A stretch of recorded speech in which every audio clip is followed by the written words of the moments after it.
Hey, it's Heidi. Welcome back for another video. Today I'm going to talk about abusive relationships, but I'm going to talk about abusive relationships in maybe a different way than you might have thought about before. And I really want you to pay attention, look for yourself or somebody you might know, and share this message with them.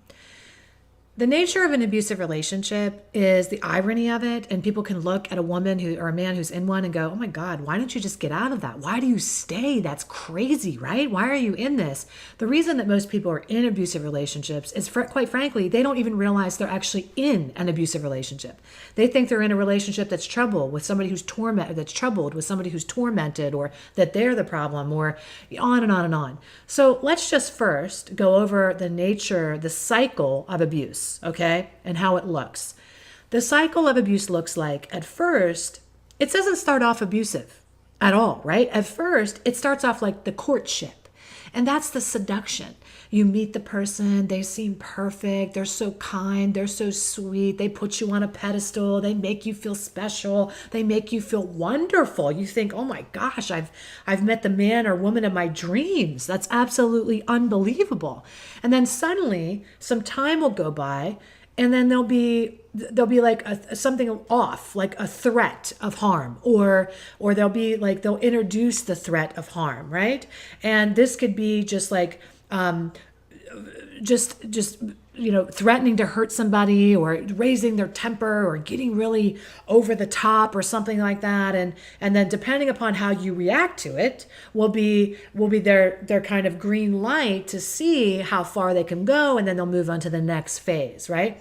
The next phase of abuse after the threat of harm is actual harm, right? And this is where the abuse takes place, whether it's psychological or physical or financial or emotional or spiritual, whatever abuse that is. But right after that always comes the reconciliation. And that's where the smooth it over, either by blaming the person, making them feel like absolute crap because it was their fault or they created it, or by minimizing it really wasn't that bad, or by moving right on into the honeymoon period again, which is smooth it over, make it right, be on my best behavior, until again, we're right back to square one again. And so this might be familiar to you, and you might be like, yeah, that's the cycle of abuse. I totally get that, Heidi. But I work in the area of relationships that are impacted by addiction. And what I want to tell you today, that addiction is an abusive relationship. So you could look at the addict or alcoholic and you could be like, why don't you just get out? What's the matter with you? Why do you stay in this? Because the alcoholic or addict doesn't realize they're in an abusive relationship.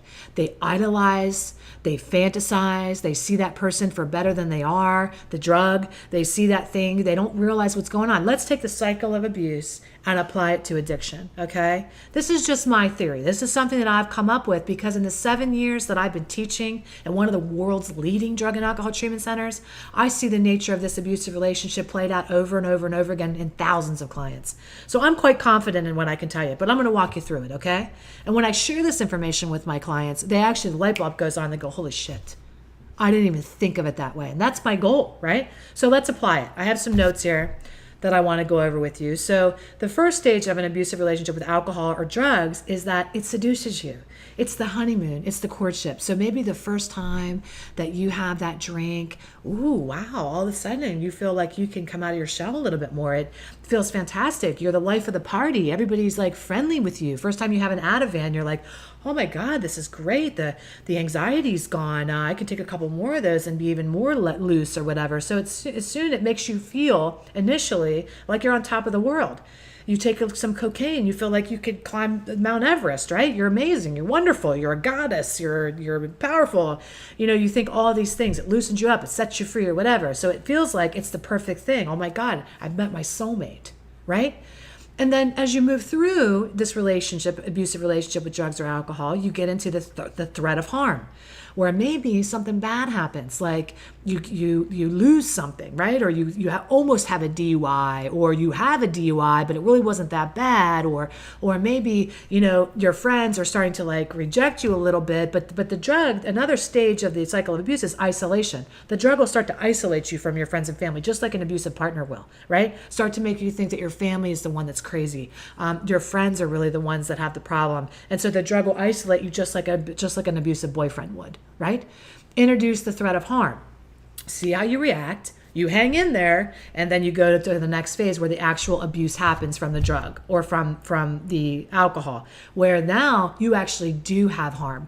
You actually do lose something. You wreck your car, you lose your job, you do whatever, but then right after the emotional abuse or the physical abuse or whatever happens to you, okay, you then rationalize. The next phase of the cycle of abuse is you rationalize, you minimize, you say, well, it's because I had too many that night, or it's my fault, really. I did too many of that. And then you blame yourself instead of, oh my God, holy shit, it might actually be the heroin that's the problem. You go, well, I don't know. It's me. I'm the jerk. I'm the asshole, right? You start to blame yourself. Like you feel like your self-esteem starts to suffer.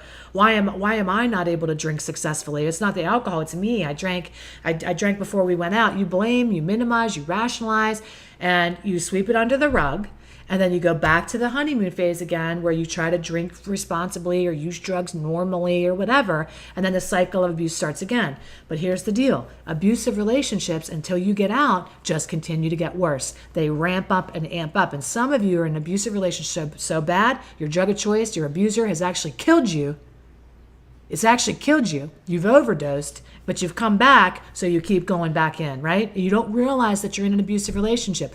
You feel like you're the piece of shit. It's you. You're the cause of all this, and it's a character defect that you have, not an actual disease that you suffer from. And so you go around feeling like absolute piece of crap, so you don't do anything because you don't love yourself enough to actually pull the trigger to make yourself seek help, and you stay stuck. The same reason a woman stays with an abusive partner, because she doesn't love herself enough to get out. Right? We wouldn't go to an abused woman and go, you are a piece of shit. You stay in this relationship. You're an idiot. We don't do that. We look at the abused woman and go, you deserve better than that.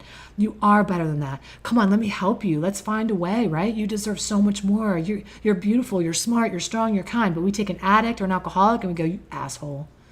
Right? But they are beautiful. They are kind. They are wonderful. They do deserve better.